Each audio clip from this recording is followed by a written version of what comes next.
हाँ तो प्यारे बच्चों, अभी आपके पास जो सबसे ज्यादा दिक्कत है वो है लॉन्ग क्वेश्चन आंसर याद करने का। लगभग 99% बच्चे ऐसे हैं जिनका एक ही प्रॉब्लम है कि सर ऑब्जेक्टिव तो तैयारी पूरा हो गया, लघु उत्तरीय भी सर मिला जुला करके हो जाएगा, लेकिन सर जी दीर्घ उत्तरीय प्रश्न याद ही नहीं हो रहा है। सबसे ज्यादा दिक्कत दीर्घ उत्तरीय प्रश्न में हो रहा है। सर कुछ ऐसा उपाय बताइए जिससे कि दीर्घ उत्तरीय प्रश्न आसानी के साथ याद हो जाए। अच्छा, सिर्फ यही प्रॉब्लम नहीं है, इसके अलावा आपके पास और क्या प्रॉब्लम है? आपके पास प्रॉब्लम है कि सर जो पढ़ लेते हैं, जो क्वेश्चन याद भी कर लेते हैं, वो भी याद नहीं रहता है। उसके बाद क्या प्रॉब्लम है कि बार बार रिवाइज करना पड़ता है। सर एक बार पढ़ते हैं, बार बार रिवाइज करते हैं, लेकिन फिर भी भूल जाते हैं। अच्छा, उसके बाद आपका अगला प्रॉब्लम है कि सर समय बहुत कम बच गया है। अब कम समय में ज्यादा तैयारी करना है सर, डर लग रहा है, क्या करें? कुछ उपाय बताइए। तो बाबू कुल मिलाकर के आपके पास अभी समस्याओं का भंडार है जो कुल मिलाकर के लॉन्ग आंसर क्वेश्चन पे आकर के रुका हुआ है। यानी कि सब कुछ तो हो गया, ऑब्जेक्टिव का आप पूरा कर लिए, लघु उत्तरीय हो गया है, या फिर अगर लघु उत्तरीय नहीं हुआ है तो वहां पे अटक रहे हैं, दीर्घ उत्तरीय में तो पूरी तरीके से अटके हुए हैं, फंस गए हैं। क्या करें? इसका कारण क्या है? उपाय बताइए सर जी। बहुत सारे बच्चे ये हमसे पूछते हैं। देखिए बाबू, जब हम 10वीं क्लास का एग्जाम दे रहे थे, अपने ऊपर आपको बताते हैं, जब अपना एकदम रियल एग्जाम्पल आपको देते हैं, जब हम 10वीं क्लास का एग्जाम दे रहे थे तो सेम टू सेम प्रॉब्लम हमारे साथ भी होता था। लेकिन उस समय हमारे साथ ये दिक्कत था कि जैसे हम आपके बड़े भाई होकर के अभी हम आपको समझा रहे हैं, हमें उस समय समझाने वाला कोई नहीं था। अगर उस समय हमारे जैसे कोई हमसे बड़े लोग होते ना, और अगर जो बात अभी हम आपको समझा रहे हैं अगर वो हमें समझा देते तो यकीन मानिए हम बहुत बढ़िया नंबर लाते। जितना भी आया है उसमें तो कुछ ना कुछ इंक्रीज जरूर होता। तो बाबू आज हम आपको जो बात बताने जा रहे हैं उसको समझिएगा बड़े ध्यान से कि आखिर मामला अटक कहां रहा है। आखिर आपको सब कुछ याद हो रहा है, लॉन्ग क्वेश्चन में आप क्यों फंस रहे हैं, या फिर किसी एक सब्जेक्ट के लॉन्ग क्वेश्चन में क्यों फंस रहे हैं। कुछ सब्जेक्ट का आपको लॉन्ग क्वेश्चन याद हो जा रहा है, कुछ सब्जेक्ट का लॉन्ग क्वेश्चन आपको याद नहीं हो रहा है। इसका कारण क्या है? देखिए, हम आपको शॉर्टकट में 2 कारण बताएंगे और 2 कारण की वजह से आपको समझ में आ जाएगा कि आखिर दिक्कत कहां पर है। सबसे पहली बात, जो सब्जेक्ट आपका फेवरेट है, समझिएगा ध्यान से। अब बहुत सारे बच्चे को लगता है ना कि हमारा दिमाग कमजोर है, हमारा यादाश्त कमजोर है, याद करते हैं तुरंत भूल जाते हैं, वो अपने यादाश्त को दोष दे देते हैं। आप सबसे पहले यह समझिए कि जो सब्जेक्ट आपका सबसे फेवरेट है, जो सब्जेक्ट आपका सबसे फेवरेट है, जो सबसे पसंदीदा आपका सब्जेक्ट है, आप उस सब्जेक्ट को लेकर के बैठते हैं, उस सब्जेक्ट का क्वेश्चन याद करते हैं, बस चुटकियों में तुरंत क्वेश्चन याद हो जाता है।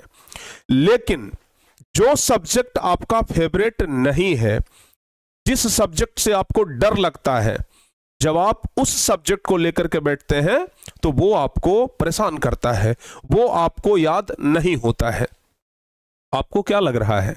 ये बातें सुनने के बाद आपको क्या लगा? दिक्कत आपके दिमाग में है या फिर दिक्कत सब्जेक्ट से है?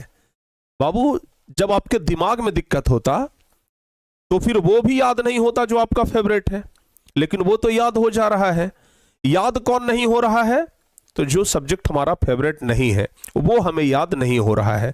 यानी कि दिक्कत दिमाग में नहीं, दिक्कत सब्जेक्ट में है कि आपने एक को फेवरेट बना लिया, दूसरे को फेवरेट नहीं बनाया, दूसरे से कहीं ना कहीं नफरत करते हैं, एक को पसंद कर रहे हैं, एक को नफरत कर रहे हैं। तो जिससे आप नफरत करेंगे वो तो आपसे नारुष्ट हो ही जाएगा ना, वो तो आपसे रूठ जाएगा ना।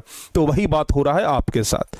तो इसलिए आप एक विद्यार्थी हैं, सिलेबस के लिए आप एक राजा हैं, और राजा का ध्यान हर एक प्रजा के ऊपर एकदम बराबर होता है।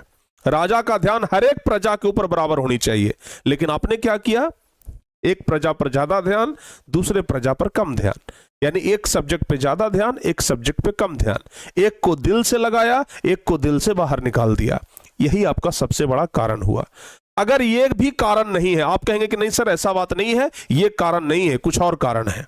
दूसरा कारण क्या हो सकता है, हम आपको बताते हैं। आपके एक छोटा सा एग्जाम्पल देते हैं।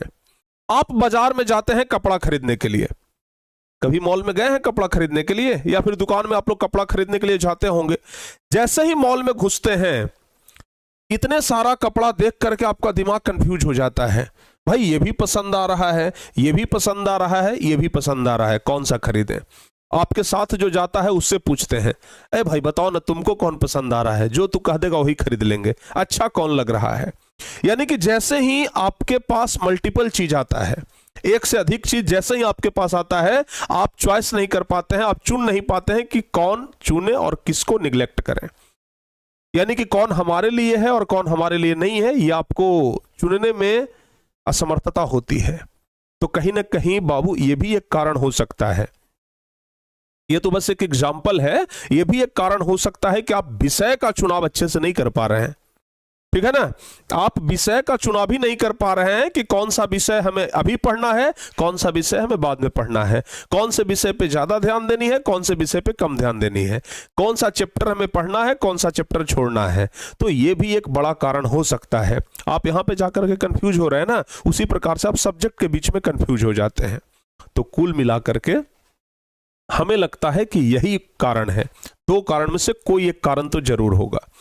लेकिन बाबू अगर आप लोग याद करना चाहते हैं लॉन्ग आंसर क्वेश्चन, तो उसका एक सबसे सटीक उपाय हम आपको बताते हैं। ये तो हम आपको कारण बताए, अभी तक हम आपको सिर्फ कारण बताए हैं कि आखिर आपको याद क्यों नहीं होता है। लेकिन हमने लिखा है कि 1 मिनट में लॉन्ग क्वेश्चन आंसर कैसे याद करें। तो सबसे पहली बात तो ये कि आप जिस विषय से नफरत करते हैं उससे नफरत करना छोड़िए। जिस चीज को आप मन में बिठा लिए हैं कि ये बहुत हार्ड विषय है, पहले वो तो मन से आप निकालिए, ठीक है ना, पहले वो आप मन से निकालिए। और याद करने का सबसे सटीक तरीका यही है कि आप एक बार चीजों को ध्यान से पढ़िए, ज्यादा नहीं, बस 1 या 2 बार पढ़िए। आपको हम बता रहे हैं ना, सिर्फ 1 या 2 बार क्वेश्चन को पढ़िए। कोई भी क्वेश्चन आप याद करना चाह रहे हैं ना, 1 या 2 बार बस पढ़िए, सिर्फ 1 या 2 बार पढ़िए। सिर्फ 1 या 2 बार पढ़ने के बाद आप उसे तिवारा मत देखिए, सीधे कॉपी और पेन उठाइए और उस क्वेश्चन का आंसर लिखना शुरू करिए हाथ से। एक बात यकीन मानिए, जब तक आप लिखेंगे नहीं तब तक आप भूलते रहेंगे। जब आप लिखना शुरू कर देंगे उस दिन से आप भूलना बंद कर देंगे। तो 1 बार पढ़िए, 2 बार पढ़िए, हो सके चलो भाई तीसरा बार भी पढ़ लिए, लेकिन उसके बाद कॉपी पेन उठाइए और जो आप पढ़े हैं उसको लिखिए। हो सकता है कि आप लिखने के दरमियान गड़बड़ा भी जाएं, हो सकता है कि आप गड़बड़ा जाएंगे कि भाई जो चीज याद किए हो सकता है उसमें से कुछ छूट रहा है, कोई बात नहीं, छोड़ के ही सही, जैसे तैसे ही सही, लेकिन लिखिए। जैसे तैसे ही सही लेकिन लिखिए।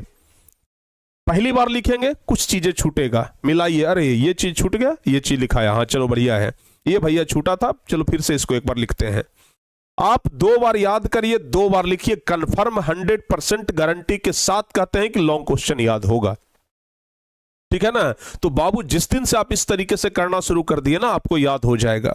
लॉन्ग क्वेश्चन याद करने का एक ही तरीका है, रीडिंग एंड राइटिंग। सिर्फ आप रीडिंग सोचेंगे कदापि नहीं होगा, हम आपको 100% कह रहे हैं।